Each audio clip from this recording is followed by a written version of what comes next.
I'm Kevin Hayes, and I'm going to read you a story called Puss in Boots. There was once a miller who, at his death, had nothing to leave his 3 sons except his mill, his mule, and his cat. The eldest son took the mill, the second took the mule, and as for the youngest, all that remained for him was the cat. The youngest son grumbled at this. "My brothers," said he, "will be able to earn an honest living, but when I have eaten my cat and sold his skin, I shall die of hunger." The cat, who was sitting beside him, overheard this. "Nay, master," he said, "don't take such a gloomy view of things. If you will get me a pair of boots made so that I can walk through the brambles without hurting my feet, and give me a bag, you shall soon see what I am worth."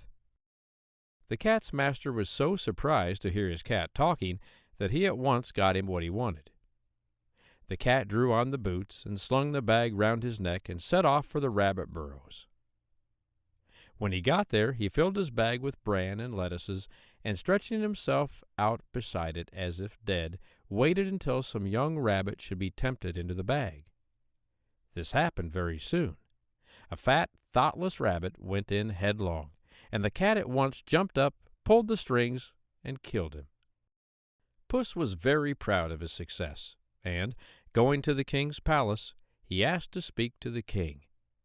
When he was shown into the king's presence, he bowed respectfully, and, laying the rabbit down before the throne, he said, "Sire, here is a rabbit, which my master, the Marquis of Carabas, desires me to present to your majesty." "Tell your master," said the king, "that I accept his present, and am very much obliged to him." A few days later the cat went and hid himself in a cornfield and laid his bag open as before.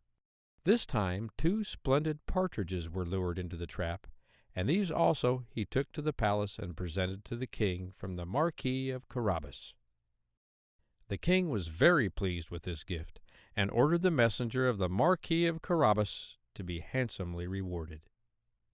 For 2 or 3 months the cat went on in this way, carrying game every day to the palace, and saying it was sent by the Marquis of Carabas. At last the cat happened to hear that the king was going to take a drive on the banks of the river with his daughter, the most beautiful princess in the world. He at once went to his master. "Master," said he, "if you follow my advice, your fortune will be made. Go and bathe in the river at a place I shall show you, and I will do the rest." "Very well," said the miller's son, and he did as the cat told him. When he was in the water, the cat took away his clothes and hid them, and then ran to the road, just as the king's coach went by, calling out as loudly as he could, "Help! Help! The Marquis of Carabas will be drowned!" The king looked out of the carriage window, and when he saw the cat who had brought him so many fine rabbits and partridges, he ordered his bodyguards to fly at once to the rescue of the Marquis of Carabas. Then the cat came up to the carriage and told the king that while his master was bathing, some robbers had stolen all his clothes. The king immediately ordered one of his own magnificent suits of clothes to be taken to the Marquis. So when the miller's son appeared before the monarch and his daughter, he looked so handsome and was so splendidly attired that the princess fell in love with him on the spot.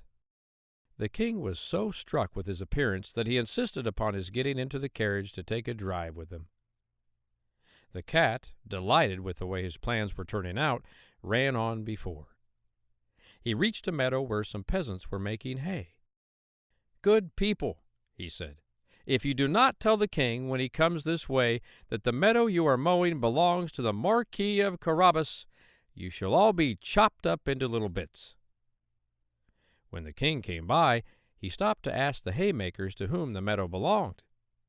"To the Marquis of Carabas, if it please your majesty," answered they, trembling, for the cat's threat had frightened them terribly. The cat, who continued to run before the carriage, now came to some reapers. "Good people," he said, "if you do not tell the king that all this corn belongs to the Marquis of Carabas, you shall all be chopped into little pieces." The king again stopped to ask to whom the land belonged, And the reapers, obedient to the cat's command, answered, "To the Marquis of Carabas, please your majesty." And all the way the cat kept running on before the carriage, repeating the same instructions to all the laborers he came to, so that the king became very astonished at the vast possessions of the Marquis of Carabas. At last the cat arrived at a great castle, where a giant lived who was very rich, for all the lands through which the king had been riding were part of his estate. The cat knocked at the castle door and asked to see the giant. The giant received him very civilly and asked him what he wanted. "If you please, sir," said the cat, "I have heard that you have the power of changing yourself into any sort of animal you please, and I came to see if it could possibly be true."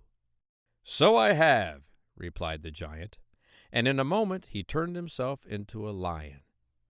This gave the cat a great fright, and he scrambled up the curtains to the ceiling. "Indeed, sir," he said, "I am now quite convinced of your power to turn yourself into such a huge animal as a lion, but I do not suppose you can change yourself into a small one, such as a mouse, for instance." "Indeed I can," cried the giant indignantly, and in a moment the lion had vanished, while a little brown mouse frisked about the floor. In less than half a second the cat sprang down from the curtains and, pouncing upon the mouse, ate him all up before the giant had time to return to any other shape.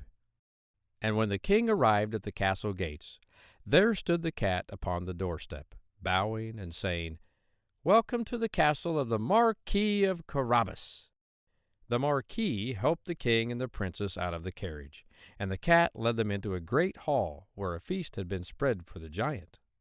The king was so delighted with the good looks, the charming manners, and the great wealth of the Marquis of Carabas that he said the Marquis must marry his daughter.